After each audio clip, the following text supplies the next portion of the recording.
স্মরণকালের সবচেয়ে ছোট প্রতিনিধি দল দিয়ে জাতিসংঘ সাধারণ পরিষদের ৭৯তম অধিবেশনে যোগ দিতে যুক্তরাষ্ট্রের উদ্দেশ্যে রওনা হয়েছেন অন্তর্বর্তীকালীন সরকারের প্রধান উপদেষ্টা ডক্টর মোহাম্মদ ইউনূস।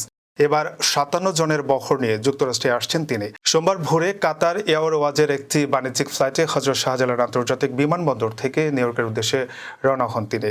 এর আগে ভিন্ন ভিন্ন ফ্লাইটে পররাষ্ট্র উপদেষ্টা, প্রেসি সহ কয়েকজন এরই মধ্যে নিউ ইয়র্কে পৌঁছে গেছেন। সফরকালে নেদারল্যান্ডস, পাকিস্তান, নেপাল, ইউরোপীয় কমিশন প্রধান, যুক্তরাষ্ট্রের পররাষ্ট্রমন্ত্রী সহ উচ্চ পর্যায়ের বৈঠক করবেন প্রধান উপদেষ্টা। তবে ভারতের প্রধানমন্ত্রী নরেন্দ্র মোদীর সঙ্গে আলোচনার সম্ভাবনা নেই। নিউ ইয়র্কের স্থানীয় সময় মঙ্গলবার জাতিসংঘ সদর দপ্তরে ইউনূস বাইডেন বৈঠকে বসবেন। বৈঠকে দুই দেশের দ্বিপাক্ষিক সম্পর্ক নিয়ে আলোচনা হবে।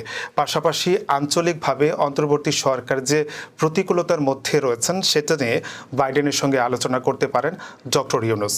এছাড়াও ২৭ সেপ্টেম্বর জাতিসংঘের সাধারণ পরিষদের অধিবেশনে ভাষণ দিবেন তিনি।